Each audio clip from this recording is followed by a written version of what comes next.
Welcome, everybody. Glad you're here. January 12th is the day, right? This is the day. You may not have known this, but this is the day in which most everybody breaks their resolution. January 12th is the day, right? It's less than 2 weeks into the deal, but that is why we are having donuts at all our campuses. It's like, let's embrace the national holiday, break resolution day, right? Now, some of you are a little bit more overachievers, so you're going to wait until this afternoon during the Chiefs game. But way to go. But today is the day. Now, we're in a message series called Counting the Cost.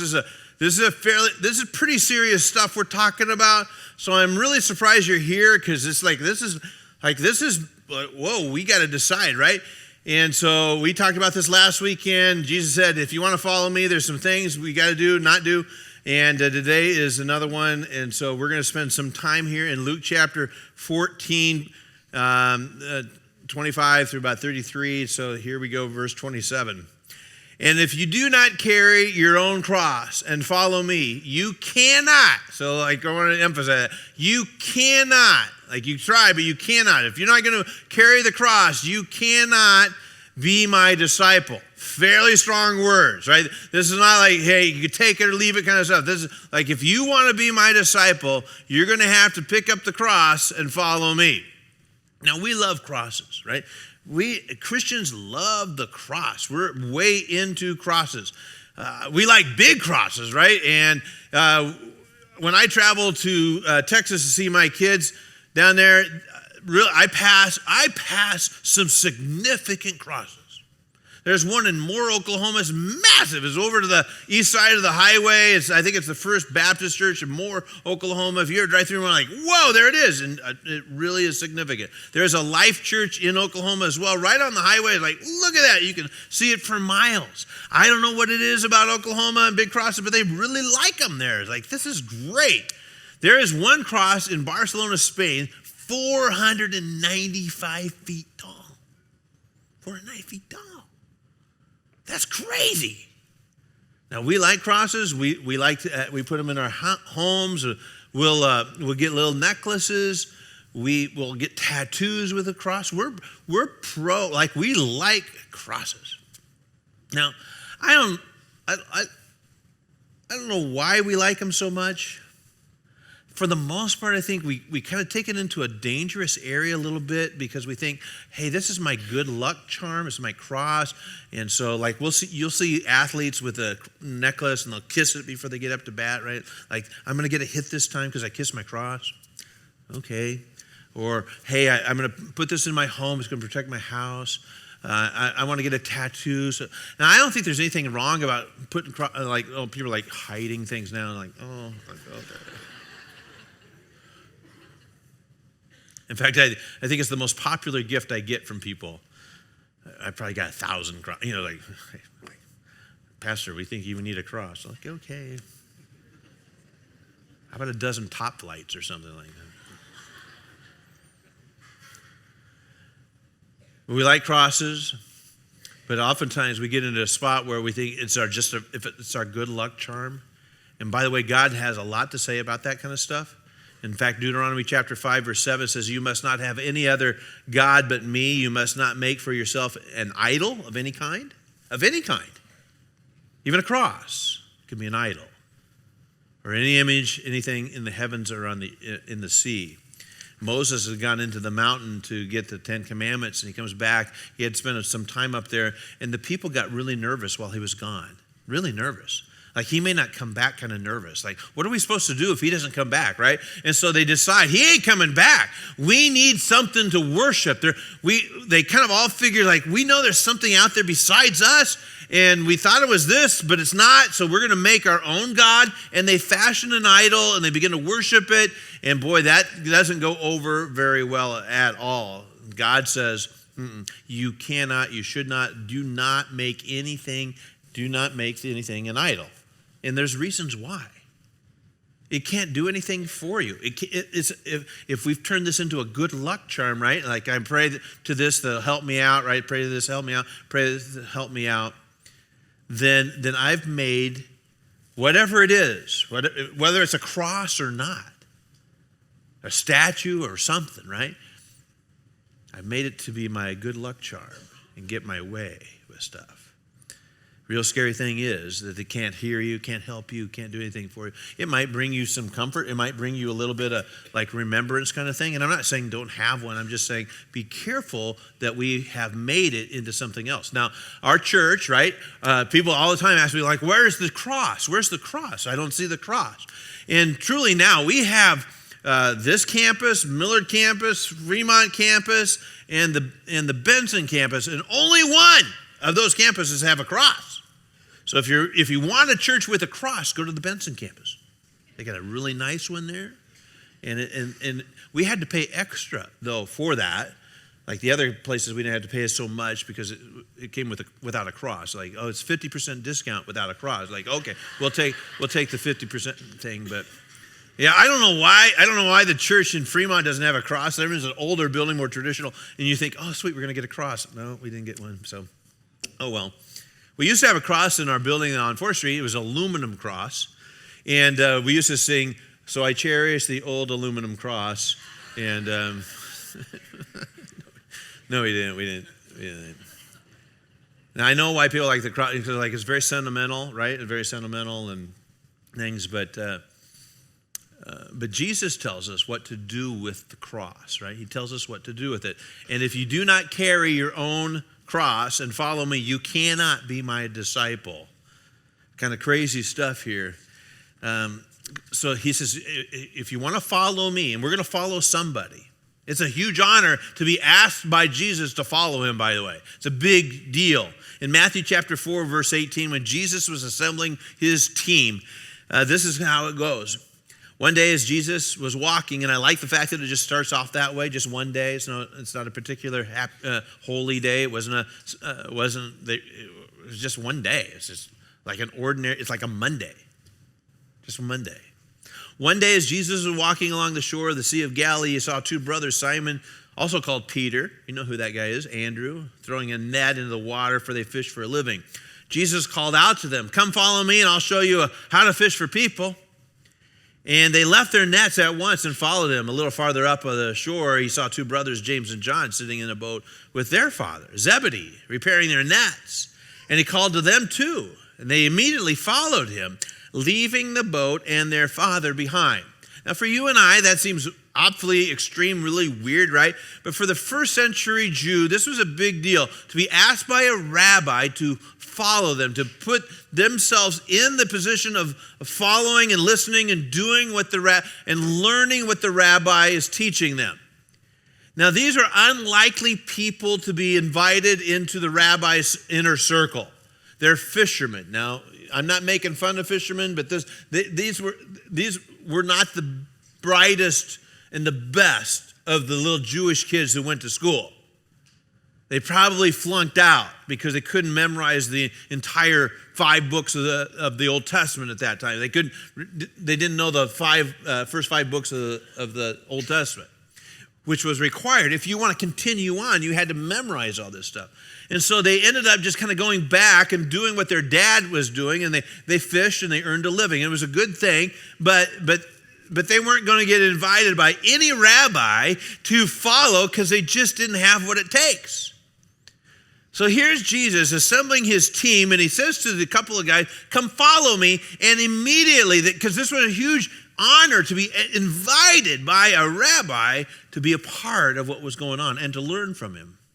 They probably had heard of Jesus, maybe of the reputation, a little bit of that kind of stuff. So when he asked, they leave everything. We see James and John, they even left their dad sitting there with the rest of the fish, right?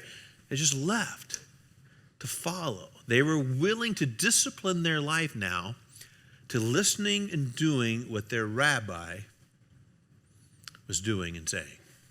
They want to know what makes him tick. What's he thinking about? How does he interpret the scriptures? And how does he live out his life?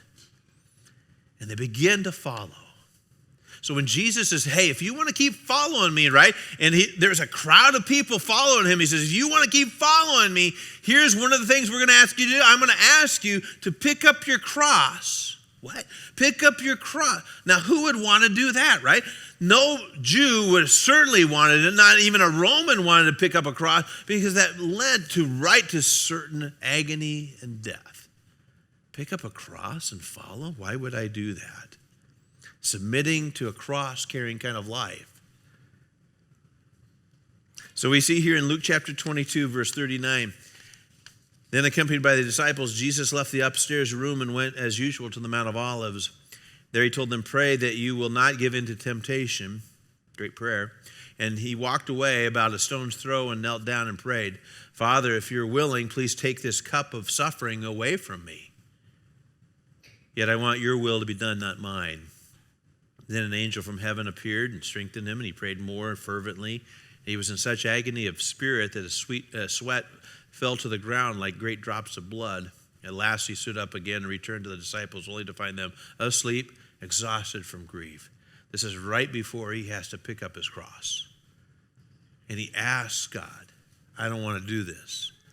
Is there any other way? If there's any other way, can we avoid the cross-carrying kind of thing? And then he has to say this, not my will, right? Not because cross-bearing rarely is my will. Not my will, thy will be done. So if God is asking you to do something and you don't want to do it, probably a cross-bearing moment. Rarely does he say, hey, here's something that's going to be super enjoyable for you to do. He leads me into a moment of sacrifice, not of comfort. Rarely does he care about my comfort. He cares about my character. And what builds character is sacrifice and surrender. So here's Jesus at this very moment, an incredibly difficult situation that he's facing. And he says, if there's another way,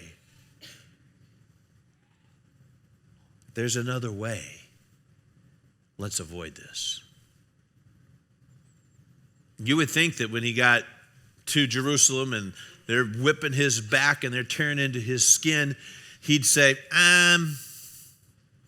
this has been great. We've had a good run here. Thank you for the last 3 years, but I made up the whole stuff. It's been a hooey. I'm not the son of God. I'm the son of a carpenter, and I don't know. I didn't think it'd get this far. I really didn't think we'd go this, like all these people. Like it was kind of a few. I was having a lot of laughs and some kicks, and pretty good at some magic stuff. But it ain't real. Certainly when they take him down and they lay him across a board and they stretch out his arms, they get a big nail and a big guy with a hammer starts to lay it down. He's like, okay. Don't want to do this anymore. Not the Messiah. I think the Jews would have called off everything at that moment. It's like, say it again. I'm not the Messiah. Say it again. Not the Messiah. We got you. Okay, yeah. You're not going to keep teaching. No, I'm done. This is good. I'm done. I'm not done. I'm not doing this, right? I don't want to carry the cross. I don't want to be able to do it. I don't want the suffering that's involved. And if any other way would have worked, Jesus would have done that, right? If he'd have said, hey, y'all just have to be good people and everybody gets to go to heaven and I'm not doing the cross thing. I'm just kind of calling it good and thank you very much.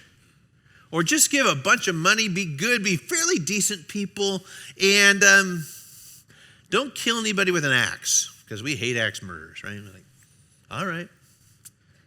Just be decent. If there was another way, he would have done that. But there was no other way. The path to salvation was through a cross, and he knew it. And he knew what he was facing. And he still did it. I still struggle with, like he said, not my will, but thy will, right? It's like, I don't want it. That's an amazing thought that he would submit himself to the fact that his picking up a cross was going to involve that much suffering. So how do I do this? How do I follow Jesus? And what does it mean to be a cross-bearing kind of person? Well, I'm going to have to spend some time with Jesus and listen to his voice. And I could tell you, how do I do that? It's like, well, I could tell you, like, here's the 5 things you need to do to follow Jesus. Like, you got to get up in the morning, pray before you go to work. You got to read the Bible for 45 minutes. You've got to journal for a while. We could come up with 5, maybe 8, maybe 10 things that you should do. And you know what that sounds a lot like? Resolutions. That you and I would go, we mean well, I want to, I'm going to try hard, but, right, we know by January 12th, I feel bad about myself and I'm not doing it anymore. I don't want to get up at 5 a.m. to pray, right? I want to, but I can't. Like, I want to, but I'm just not. And by the way, I don't think that following Jesus is a program. It's a relationship. And yes, there may be times when I should schedule time, right? That I'm going to spend some time with him where I block everything out. Like, for my wife and I to have a date, yeah, we schedule a time to do that. Or we spend, like, hey, we're going to extended period of time. We need to talk about some stuff. Let's do this, right? And we schedule that. But there's, you know what? There's more meaningful times like that.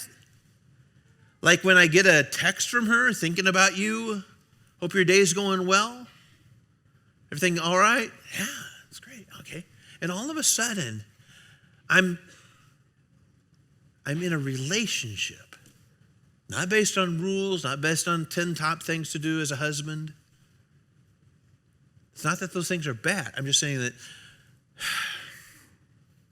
if it's just following rules, we're all going to get sick of it after a while. And then beat ourselves up for, oh, I don't pray so much. I should pray more, or I should read the Bible more, or I should. Yes, okay, get that. But if we just make it a resolution, by the 12th of January, we're done. When you do pray, I hope that you will spend more time, as much time listening as you do talking. It's a two-way street. And again, if sometimes people are like, well, how do I listen to the voice of God? Well, you have to be quiet, first of all, right? Let's let him talk a little bit. So when you're done praying, all you have to say is there anything you want to say to me today? And let him talk. Well, am I going to hear some voices? Hope not. If you do, okay. But you're probably going to hear something, a prompting or two. If you say, today, God, when it comes to my relationship with my kids, what would you want me to do? When it comes to how I'm spending my money, what would you want me to do? When it comes to my relationship with my wife, when it comes to things at church, what would you want me to do, right? And just listen. And you're going to get a prompting. You're going to get something. He's like, you should spend more time, or you should be like, right? And all of a sudden we go, okay. And if I'm willing to let him be the rabbi, right? If I'm willing to let him be the rabbi in that moment of teaching me, then I'm going to do, right? I'm going to do. Now, we're in a world today where we like learning stuff, like we podcast everything, we're listening to multiple teachers, all kind of stuff. But the reality is that I can be a listener without being a learner. And certainly, it's like, I'm not saying that's bad. I'm just saying that, wow, if I will discipline myself to take what I hear and then do it, that's when I become a disciple. How do I know if I'm listening to the voice of God? His word, the Bible, will never contradict what the promptings I'm getting from him. Do I know his voice when he's talking to me? I called yesterday to talk with my son, not really talk to him. I wanted to talk to Aspen, who's my granddaughter. And I knew they were together, so I called, and Justin puts it on the speakerphone. And I say, hi, Justin. And she says, hi, Poppy. What? She knew my voice. She just knew my voice. I wasn't on the phone. I wasn't on like a speaker or FaceTime. But we did FaceTime later, which was amazing, right? So that's amazing. Thank you so much, whoever, for doing that one. Do we know the voice of God when he says something to us? John chapter 10, verse 27 says, my sheep listen to my voice. I know them and they follow. We're going to follow somebody. We're going to be following somebody. Now, yes, there is sacrifice involved with the cross-bearing life. You are giving up so that you will gain. So Jesus was giving up so that he could gain, right? And carrying crosses is always going to be that way. You're going to spend some time with Jesus and you're going to learn from him. And ultimately, when we begin to follow him, he's going to ask us to take up a cross and follow. Matthew 7:24 says, anyone who listens to my teachings and follows, it is wise, like a person who builds a house on a solid rock. It's not just enough to hear the voice of God. As a lot of people like Jesus' teaching. A lot of people do.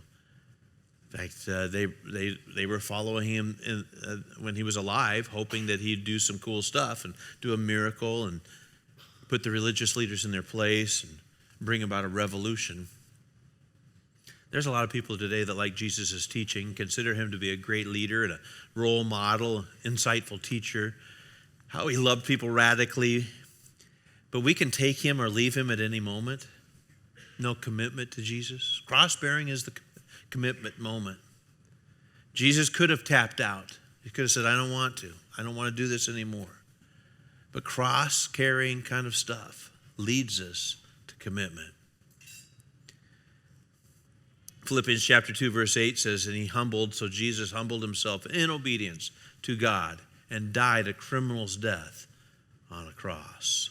Suffering and sacrifice is Jesus' greatest achievements. And they will be ours as well. We're following into his example. The followers of Jesus followed him to a cross that ultimately meant that they would carry their own. This is not an easy path. This is a path that tends to when it gets tough or when there is pain, when there is suffering, will I cash it out? Looking at a cross, not much of a sacrifice. Hanging a cross in my home, not much of a sacrifice. Getting a tattoo of a cross, not a sacrifice. Carrying my cross, right? Super big a sacrifice. And I'm going to have to surrender my will. I'm going to have to surrender my will. See, looking at a cross is basically saying to Jesus, I got a problem, I need you to fix it. I'm in a slump right now, need you to fix it. I want you, Jesus, to give me something. Instead, it's saying to Jesus, today I want you to lead me, and I'm going to follow you. Whatever I have today is all about following. I'm going to let you control my mind, my body, my spirit. And this is not for the timid. This is not for not for a coward, right? This is really something for the brave. Cross-carrying is about bravery. It's about taking steps in a direction I know that it will be difficult. It will be sacrificial. It will be hard. It will be perhaps the hardest thing we've ever done. How do you know if it's a cross-bearing moment? You probably won't want to do it. You probably won't want to do it. Somebody from church asks you to do something, your first instinct is, I don't want to do that. Probably a cross-bearing moment, right? If you want to, probably not a cross-bearing moment. If it's something like super humbling, super difficult, like it's going to push you into a place, probably a cross-bearing moment. I probably should, I don't know. Really? Somebody talks about giving, right? That's something. It's probably a cross-bearing moment. Go on a retreat, right? Go to Mexico, build a house, probably a cross-bearing moment. Give sacrificially, cross-bearing moment. How do I know that? Like, I don't want to do it. I don't want to carry the cross anymore. Here's what I want to do.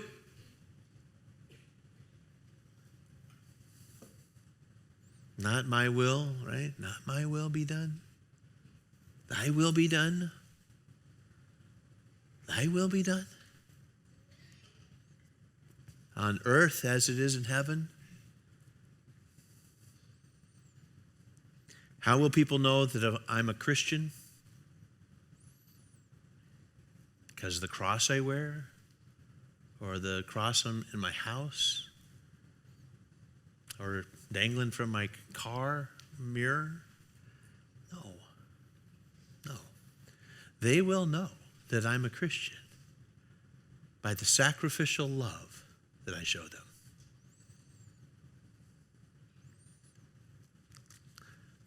Will you follow? Now that you know, let's pray.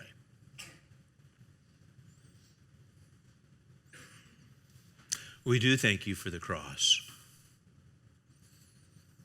As wild and weird as that is, because we know without it, we would not have a prayer to say. We wouldn't have a prayer in the world.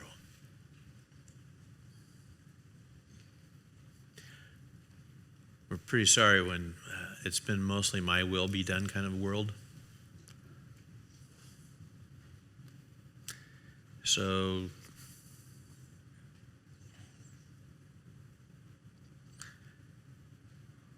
we're going to say this: thy will be done in my life. Christ we pray.